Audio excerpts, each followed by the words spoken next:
Assalamualaikum warahmatullahi wabarakatuh. Waalaikumsalam warahmatullahi wabarakatuh. Bismillahirrahmanirrahim.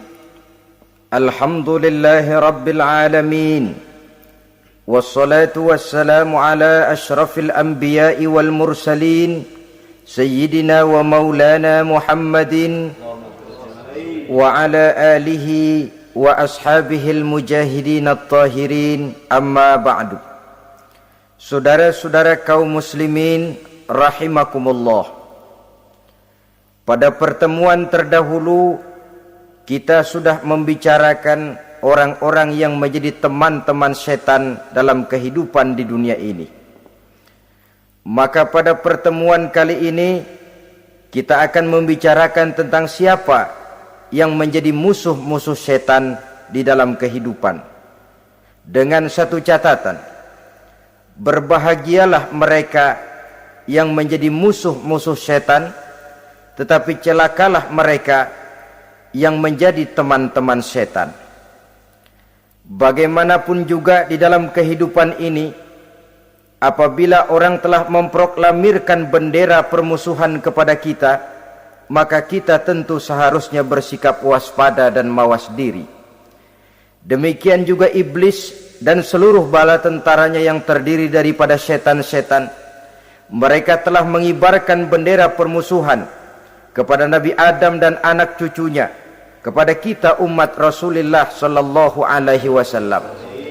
Akan sengsara dan celaka jika kepada iblis dan setan yang telah nyata-nyata mengibarkan bendera permusuhan itu kita mengadakan toleransi, mengadakan kerjasama, dan menjadi budak yang memperturutkan kemauan daripada iblis dan setan. Siapa yang menjadi musuh-musuh setan dalam kehidupan ini? Inilah pertanyaan berikutnya yang diajukan oleh baginda Rasul kepada iblis. Hai iblis, kalau teman-temanmu adalah seperti yang telah engkau jelaskan tadi, sekarang cobalah beritahu saya, siapa di antara umatku yang menjadi musuhmu dalam kehidupan ini? Atas pertanyaan ini iblis laknatullah menjawab, ya Rasul, musuh-musuhku di antara umatmu, pertama anta ya Muhammad. Musuhku yang pertama adalah engkau, wahai Muhammad. Kenapa iblis mencatat Nabi Muhammad sebagai tokoh nomor satu dalam deretan musuh-musuhnya? Mudah difahami. Pertama, keberadaan Rasul merupakan rahmah lil alamin, rahmah bagi lingkungan. Yang kedua, beliau berfungsi menyelamatkan manusia dari tempat yang gelap gulita, dari tempat kesesatan menuju tempat yang terang benderang, penuh berisi petunjuk dan hidayah dari Allah Subhanahu wa taala. Maka menurut iblis, inilah manusia perintang pertama atas segala daya dan usahanya menggelincirkan manusia ke jalan yang dimurkai oleh Allah Subhanahu wa taala. Kalau kita baca sejarah, risalah yang dibawa oleh Nabi Muhammad ini memang merupakan risalah yang membawa rahmah bagi alam sekitarnya. Ada sedikit perbedaan dengan risalah-risalah sebelum beliau. Sepertinya risalah yang dibawa oleh para rasul terdahulu itu mempunyai efek yang langsung pada kehidupan di dunia ini. Nabi Nuh misalnya menyampaikan agama. Hai umatku, ini agama. Umat menentang, turun banjir yang menenggelamkan orang-orang kafir. Azab diturunkan pada waktu itu juga, pada saat nabinya masih hidup. Jadi azabnya itu jenis cash, kontan. Nabi Soleh, hai umatku, ini agama. Mereka menolak, turun gempa bumi yang amat hebat menggulung orang-orang kufur. Nabi Musa, hai umatku, ini agama.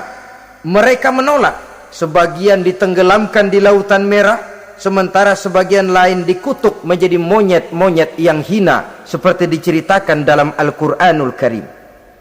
Lain dengan Rasulullah sallallahu alaihi wasallam. Bagaimanapun kurang ajarnya umat yang dihadapi oleh beliau, bagaimanapun menentangnya jamaah yang dihadapi oleh beliau, azab tidak turun sepanjang beliau masih hidup. Ini merupakan jaminan dari Allah, wa ma kana Allahu liyu'azzibahum wa anta fihim. Allah sama sekali tidak akan menurunkan azab selama engkau wahai Muhammad masih hidup di tengah-tengah umatmu. Jadi keberadaan Nabi Muhammad merupakan jaminan keselamatan bagi umatnya. Selama beliau masih hidup, azab tidak turun bagaimanapun kurang ajarnya umat. Di sini sedikit bedanya dengan nabi-nabi terdahulu. Juga perbedaan dalam pola dakwah.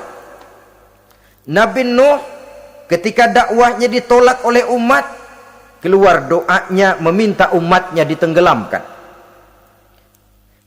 Tetapi Nabi kita ketika dilontari batu oleh umat, malah beliau mendoakan umatnya agar memperoleh hidayah. Oleh sikap yang semacam ini, wajar lalu iblis menganggap Nabi Muhammad sebagai musuh ranking pertama. Yang kedua, siapa musuhmu di antara umatku? Yang kedua kata iblis, musuhku Muhammad imamun adil, pemimpin yang adil. Itu yang akan menjadi musuhku di dunia ini. Putus asa iblis menghadapi pemimpin yang adil. Tipu dayanya tidak terkena. Segala tingkah polanya tidak diperturutkan. Imam yang adil, pemimpin yang adil merupakan musuh daripada iblis laknatullah alaih. Apa sebabnya? Karena pemimpin yang adil mempunyai dampak dalam kehidupan di dunia ini. Melindungi orang banyak, menenteramkan orang banyak. Makin aman, tentram, tenang situasi dan kondisi, makin mudah orang melaksanakan ibadah. Makin tekun orang melaksanakan ibadah, makin dekat dia dengan Allah. Makin dekat manusia dengan Allah, makin jauh dia dari iblis. Sebab dua hal ini selalu kontradiktif. Jika kita jauh dari Allah, tentu dekat dengan iblis. Jika kita jauh dari iblis, harus dekat tentu dengan Allah, dan begitu selanjutnya.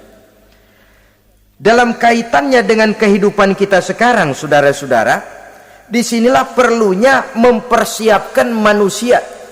Membangun manusia itu jauh lebih sulit daripada membangun jembatan. Membangun manusia itu lebih sulit daripada membangun gedung-gedung bertingkat. Termasuk membangun dan mempersiapkan calon-calon pemimpin yang adil di masa yang akan datang. Membangun jembatan penting, tapi lebih penting daripada membangun jembatan adalah membangun manusia yang bikin jembatan. Sebab kalau manusia yang bikin jembatan tidak dibangun lebih dahulu, saya khawatir jembatannya nanti habis dimakan oleh yang bangun jembatan. Mengaspal jalan raya penting.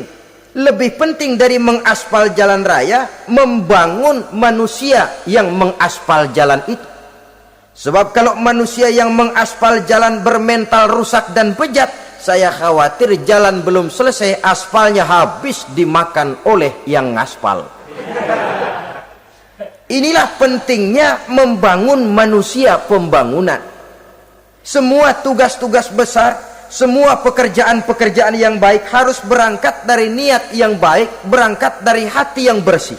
Siapapun adanya kita, apapun profesi kita. Yang jadi kiai, marilah berangkat dari niat yang bersih. Yang jadi mubaligh, marilah berangkat dari niat yang bersih.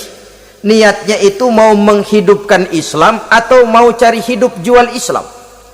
Kalau mau menghidupkan Islam, mari sama-sama kita berjuang. Tapi kalau mau cari hidup untuk dengan menjual Islam, minggir saja daripada nanti bikin malu. Yang mengurus masjid, mari berangkat dari niat yang bersih. Ngurus masjid itu niatnya mau menghidupkan masjid atau mau cari hidup di dalam masjid. Kalau mau menghidupkan masjid, mari. Tapi kalau mau mencari hidup di dalam masjid, tolong minggir saja daripada nanti bikin aib. Yang jadi orang alim, mari berangkat dari niat yang bersih. Jangan memperjualbelikan fatwa, yang halal dikatakan haram, yang haram jadi samar-samar, nanti membingungkan umat. Berangkat dari niat yang bersih, membangun manusia, pembangunan. Ini barangkali istilah yang lebih kena.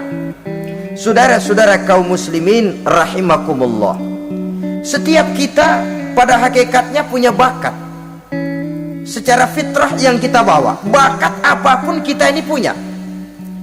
Saudara punya bakat jadi pemimpin, saudara pun punya bakat jadi pengkhianat. Saudara punya bakat jadi orang soleh, saudara juga punya bakat jadi orang salah. Saudara punya bakat jadi orang besar, saudara pun punya bakat jadi orang hina. Seluruh bakat ada di dalam diri kita. Tinggal nanti pertumbuhannya mana yang lebih subur. Saudara punya sifat berani, saudara pun punya sifat takut. Seberani-beraninya orang mesti ada sifat takutnya. Nanti mana yang tumbuh lebih subur? Kalau takutnya tumbuh lebih subur, dia akan jadi orang penakut. Kalau beraninya yang tumbuh lebih subur, dipupuk oleh lingkungan, pendidikan dan sebagainya, dia akan tumbuh jadi orang pemberani. Oleh karena itu, agama merupakan lingkungan yang subur untuk menumbuhkan benih-benih yang baik yang kita bawa bersamaan dengan lahirnya kita ke alam dunia ini. Setiap kita, saya, saudara, punya bakat jadi pemimpin, punya bakat jadi pengkhianat, punya bakat jadi pengabdi, punya bakat jadi koruptor, punya bakat jadi pemelihara, punya bakat jadi perusak. Tinggal nanti lingkungan, pendidikan yang menumbuhkan mana yang tumbuh lebih subur. Kalau lingkungan saudara lingkungan maling, maka sifat pengkhianat akan tumbuh lebih subur. Kalau nanti saudara jadi pemimpin, insya Allah korupsi. Lingkungan yang menumbuhkan sifat mengabdi, sifat berbuat tanpa pamrih, kalah, dikalahkan oleh sifat pengkhianat dan korupsi itu yang dibentuk oleh lingkungan, pendidikan, pengalaman dan sebagainya. Oleh karena itu, secara dini agama menanamkan, menyuburkan fitrah-fitrah yang baik yang kita bawa bersamaan dengan hadirnya kita dalam kehidupan ini. Sebab itu seorang penyair bernama Syauqi mengatakan dalam sebaik syairnya, waladatka ummuka ya ibna adam bakian wan nasu haulaka yadhakuna surura. Hai manusia, pada saat kamu dilahirkan kamu menangis dan orang lain di sekelilingmu ketawa. Kakek senyum dapat cucu baru, paman gembira dapat keponakan baru, sementara kita yang lahir menangis. Betul apa benar? Apa ada saudara yang begitu dilahirkan terus nyengir? Saya kira kabur dukunnya itu. Setiap kamu hai manusia lahir dalam keadaan menangis, orang sekelilingmu tertawa. Karena itu katakan kepada mereka yang senyum di sekelilingmu, hai manusia, pada saat saya dilahirkan saya menangis dan kamu semua tertawa. Baik manusia, tapi nanti pada satu saat harus terjadi kebalikannya. Kalau dikala saya lahir saya menangis dan kau semua senyum, nantilah manusia, kalau satu saat saya meninggalkan alam dunia ini, saya akan berangkat dengan senyum dan kalian semua akan berurai air mata. Kalau perlu dari Sabang sampai Merauke kibar bendera setengah tiang. Kalau perlu, jangan terbalik, kita mati melotot orang malah gembira. Karena hidup selalu membawa sifat-sifat yang merusak. Inilah orang kedua yang menjadi musuhnya iblis dan beruntung menjadi musuh iblis. Siapa? Imamun adil, pemimpin yang adil. Saudara-saudara kaum muslimin rahimakumullah. Yang ketiga musuh iblis, ghaniyun mutawadhi, orang kaya yang rendah hati, orang kaya yang tidak sombong. Kaya apa saja, baik kaya oleh karena ilmu, orang yang kaya karena ilmu disebut orang alim. Baik kaya karena materi, orang kaya karena materi dinamakan hartawan. Baik kaya karena kedudukan, orang yang kaya karena kedudukan dinamakan pejabat. Orang kaya yang rendah hati itu musuh iblis. Beruntung dia menjadi musuh iblis. Iblis tidak senang ada orang kaya tidak sombong, tapi iblis paling senang kalau ada orang kaya sombong. Lebih senang lagi iblis kalau ada orang miskin sombong. Masya Allah, orang kaya sombong, walaupun iblis senang, orang masih bilang pantas saja dia sombong, kaya apaan aja punya.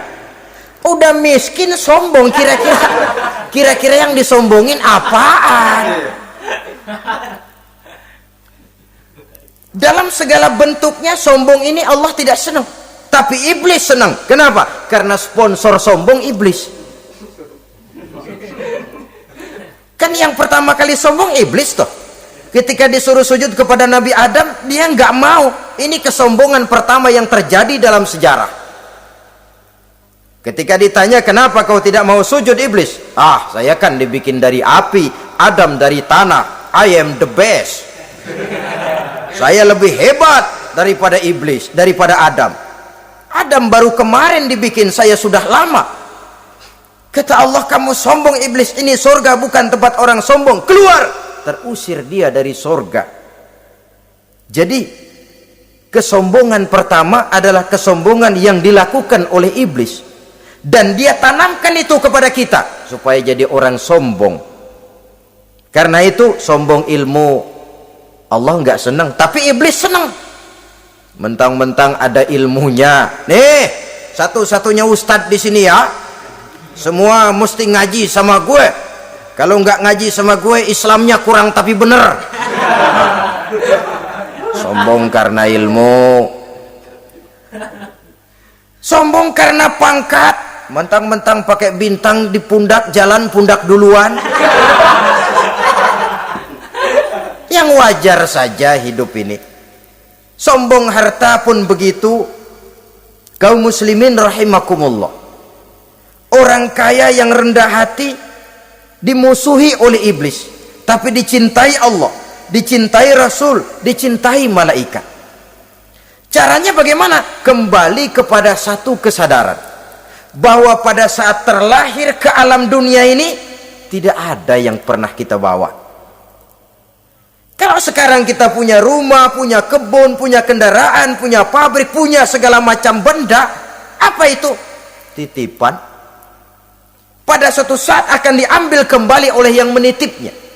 Kalau titipan itu pandai kita jaga, pandai kita syukuri, titipan akan makin banyak. Sama juga kita dalam kehidupan. Kalau orang bisa kita percaya, saya mau pergi ke luar negeri, rumah saya titip kepada tetangga. Saya pulang dari luar negeri, isi rumah tetap tidak berkurang, malah dibersihi, malah disapu, dihilangkan kotorannya. Tentu bukan main syukur saya, girang saya. Akan bertambah kepercayaan saya untuk menitipkan apa saja. Ini makna la in syakartum la azidannakum wa la in kafartum inna azabi lasyadid. Kalau kamu pandai bersyukur, aku tambah nikmat. Tapi kalau kamu ingkar, azabku teramat pedih. Artinya apa? Nikmat bisa berubah menjadi azab kalau kita tidak pandai mensyukurinya. Ma'asyiral muslimin rahimakumullah, orang yang kaya ilmu lalu rendah hati, tidak selalu ingin menonjolkan diri. Ini kadang-kadang yang tanggung ini yang bikin berabe. Alim bener enggak, geblek bener juga enggak. Yang sedikit-sedikit mau nonjolin diri. Kalau enggak jadi imam enggak mau ke masjid, enggak jadi imam enggak mau ke musola. Pokoknya kalau enggak jadi imam marahan sama musola. Macam mana? Saudara-saudara kaum muslimin, rendah hati, tidak selalu ingin menonjolkan. Sebab orang yang selalu ingin menonjolkan dirinya biasanya orang yang kekurangan kepercayaan kepada kemampuan dirinya sendiri. Dia selalu ingin dinomorsatukan. Dia selalu ingin ditempatkan pada ranking teratas. Dia tidak percaya diri. Orang yang percaya diri dapat bersikap wajar dalam kehidupan. Begitu juga kaya karena harta, dengan menyadari bahwa harta bagaimanapun banyaknya titipan dari Allah. Pada suatu saat akan kembali. Dia harus dimanfaatkan sesuai dengan kehendak yang menitipnya. Begitu juga kaya oleh karena pangkat, kedudukan, dan jabatan. Pada suatu saat jabatan itu akan hilang dari diri kita. Karenanya sering saya jelaskan bahwa pangkat di dunia ini yang paling tinggi pensiun. Titel yang paling akhir almarhum. Saudara setuju atau tidak, titel itu akan saudara dapat. Bagaimanapun kita cinta kepada pangkat, kedudukan, entoh pada akhirnya suatu saat akan sampai kepada posisi yang namanya pensiun. Kalau sadarlah kita kepada pemikiran ke arah sana, maka untuk mencapai kekayaan, baik kekayaan harta, kekayaan kedudukan, tidak lalu menghalalkan segala cara untuk mencapai tujuan, tapi dibatasi oleh norma dan kaedah yang harus dia taati, baik kaedah agama maupun kaedah bernegara. Inilah orang ketiga yang menjadi musuhnya iblis, orang kaya yang rendah hati, orang kaya yang tidak sombong. Yang keempat, saudara-saudara, tajirun shadiq, pedagang, pengusaha yang jujur. Iblis gedek betul, benci bukan main sama pengusaha, sama pedagang yang jujur, yang tidak ngurangi timbangan, tidak nipu pembeli, tidak barang yang jelek dibilang bagus, atau yang bagus di atas yang jelek di bawah, atau dicampur yang baik dengan yang jelek supaya kelihatan semuanya jadi baik. Semua orang ingin untung, tidak ada kecuali siapapun orangnya, dan itu wajar. Setiap manusia ingin mendapat keuntungan, kalau perlu dengan modal minimal mencapai keuntungan maksimal, seperti yang diajarkan oleh teori ekonomi. Itu kan yang namanya produktif kan. Satu usaha dinamakan produktif, bagaimana kita mengeluarkan modal minimal bisa mencapai keuntungan maksimal. Silakan. Bahwa manusia ingin untung itu insting, naluri, fitrah. Tidak ada orang yang mau rugi. Tapi cara mencapai keuntungan itu yang membedakan antara seorang muslim dengan yang bukan muslim. Sudah pernah saya sampaikan, apabila kaum pengusaha, para pedagang sudah dijangkiti penyakit yang tidak jujur, yang akan timbul adalah kekacauan ekonomi. Kekacauan ekonomi bisa menimbulkan revolusi sosial, dan revolusi sosial merupakan kiamat satu generasi. Semua kericuhan hampir bermuara dari perut, dan itu ekonomi. Orang nodong perut, orang korupsi perut. Ya walaupun korupsi kalau sudah kelas kakap tidak lagi sekedar urusan perut. Ya perut apa yang diurusin kalau korupsinya miliaran itu? Perut jin barangkali. Saudara-saudara kaum muslimin rahimakumullah. Oleh karena itu, pedagang yang jujur, pengusaha yang jujur, ini merupakan musuh iblis. Iblis tidak senang kalau ada pengusaha yang jujur. Iblis tidak senang kalau ada pedagang yang jujur. Tapi iblis akan tepuk tangan kalau pedagang sudah selingkuh, kalau pengusaha sudah nipu. Ada orang bilang, sekarang mah kalau jujur-jujur bener nggak makan apa-apa dong kita. Sebab katanya jangan lagi nyari yang halal, sekarang ini yang haram aja seret. Rupanya sering masang undian nggak pernah kena. Lalu bilang jangan yang halal, yang haram aja nggak kena-kena katanya. Sebenarnya bukan itu masalahnya, saudara-saudara. Bukan itu masalahnya. Masalahnya ialah bahwa kejujuran membawa keberkahan. Ini kalau kita berpikir dengan kacamata agama. Keberkahan merupakan sumber ketenangan. Dan ketenangan ini tidak bisa dibeli dengan materi yang bagaimanapun banyaknya. Walaupun kita punya percetakan duit, ketenangan itu nggak bisa dibeli. Jangankan cuma punya duit banyak, percetakan duit saudara punya, mau membeli ketenangan yang berasal dari keberkahan, sulit. Jadi kejujuran membawa keberkahan, keberkahan membawa ketenangan. Jangan macam dulu tukang sol sepatu, ditanya oleh temannya, bang ngesol satu hari dapat berapa? 200 rupiah. Sembayang enggak? Enggak. Islam kalau Islam kata temannya, sembayang dah, kali aja besok dapat rezeki lebih banyak. Yang benar, iya, sebab kalau orang sholat itu Allah dekat, nanti rezekinya ditambah. Bener. Subuh sembayang dia, habis sembayang sarapan berangkat ke tempat dia ngesol, mangkal. Dari pagi sampai jam 11 belum ada juga yang ngesol. Mulai bimbang hatinya. Katanya kalau sembayang rezeki tambah, tadi sembayang subuh sampai gini hari belum ada yang ngesol. Cobaan kali, sabar. Datang sholat zohor, habis zohor nunggu lagi, belum juga ada yang datang ngesol. Udah mau pulang hampir maghrib, baru datang satu orang dandanin sendal jepit putus.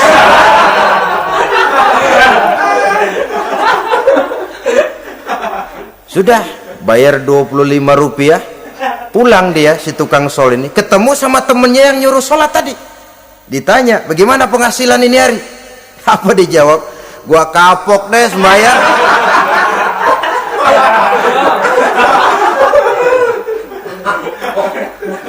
Kemarin nggak sembahyang dapat 200, sekarang begitu sembahyang jigo.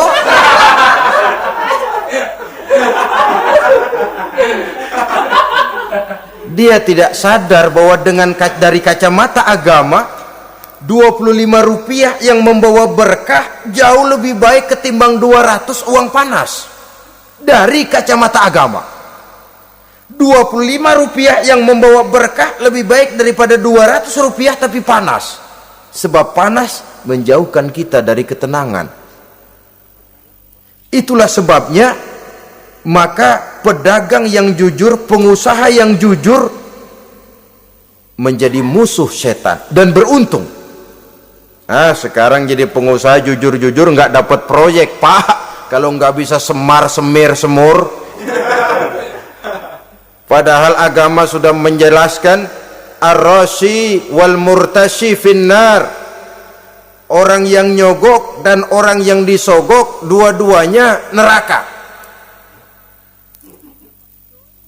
Kenapa? Join termasuk ta'awanu 'alal ismi wal udwan. Bertolong-tolongan dalam berbuat dosa dan kesalahan. Kalau hadiah, lain hadiah. Kalau sedekah, lain sedekah. Tapi yang namanya semir, suap, ar-rashi wal murtashi finnar. Saudara-saudara kaum muslimin rahimakumullah. Jadi pedagang yang jujur, pengusaha yang jujur merupakan salah satu roda perekonomian. Kegoncangan ekonomi akan menimbulkan dampak sosial yang sangat luas dan kompleks, yang pada giliran puncaknya, dampak paling negatifnya, dia sanggup menggerakkan terjadinya revolusi sosial. Bukankah sebagian besar gerak hidup manusia dimotivasi oleh keinginan untuk mempertahankan kelangsungan hidup? Dan kelangsungan hidup artinya mulut. Mulut itu artinya perut, dan itu artinya makan. Setelah itu mungkin baru pangan, baru sandang, baru dia berpikir pakaian dan sebagainya. Jadi karena dia merupakan penggerak roda ekonomi, pedagang yang jujur, pengusaha yang jujur mutlak diperlukan dalam kehidupan ini. Sebab sekali lagi, kejujuran akan membawa keberkahan, keberkahan memberikan ketenangan dalam kehidupan. Oleh karenanya kita umat Islam, biarin duit kita banyak, asal berkah. Itu tentu idealnya. Ketimbang dikit tidak berkah, lebih baik ia banyak, ia berkah. Dan keberkahan itu datang lewat kejujuran. Kejujuran ini sudah dicontohkan oleh Rasul pada saat beliau berniaga ke negeri Syam dikala berumur 9 tahun, bahkan dikala berumur 25 tahun seketika membawa dagangan Sayyidatuna Khadijah yang